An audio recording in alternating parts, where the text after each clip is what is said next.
আবারও আলোচনায় social media content creator Ashraful Hossain ওরফে হিরো আলম। জাতীয় নির্বাচনে একাধিকবার অংশ নেওয়া এই আলোচিত ব্যক্তি এবার ভাবছেন ঢাকার মেয়র পদে লড়াইয়ের কথা। ঢাকা দক্ষিণ সিটি কর্পোরেশনের মেয়র পদে নির্বাচনে অংশ নেওয়ার আগ্রহের কথা সম্প্রতি এক গণমাধ্যমকে দেওয়া সাক্ষাৎকারে জানিয়েছেন হিরো আলম। তিনি বলেন, কোনো নির্বাচনই সহজ নয়, তার মতো করেই কাজ করে যাচ্ছেন। সবকিছুই নির্ভর করছে জনগণের ওপর, যদি তারা চায় জাতীয় নির্বাচনেও অংশ নেবেন। তিনি জানান, মেয়র নির্বাচন নিয়ে বিভিন্ন দিক থেকে উৎসাহ পাচ্ছেন।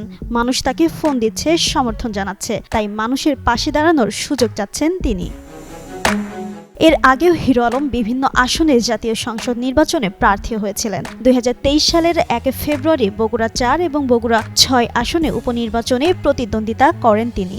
একই বছর 23 জুলাই অনুষ্ঠিত ঢাকা 17 আসনের উপনির্বাচনে একতারা প্রতীক নিয়ে আওয়ামী লীগের আরাফাত এ রহমানের বিরুদ্ধে স্বতন্ত্র প্রার্থী হিসেবে প্রতিদ্বন্দ্বিতা করেন হিরো আলম।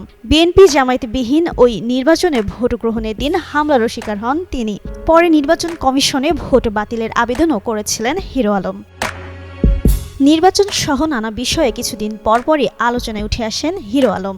সমালোচকদের মতে, নিজের ইউটিউব চ্যানেলের ভিউ বাড়ানোর জন্য সবসময় আলোচনায় থাকতে পছন্দ করেন ডিশ ব্যবসায়ী থেকে ইউটিউবার হয়ে রাজনীতিবিদ হওয়া হিরো আলম। এবার ঢাকার মেয়র পদে সত্যি কি লড়াই করবেন কিনা তা সময় বলে দিবে। জিনাত আরা ঋতু, যুগান্তর নিউজ।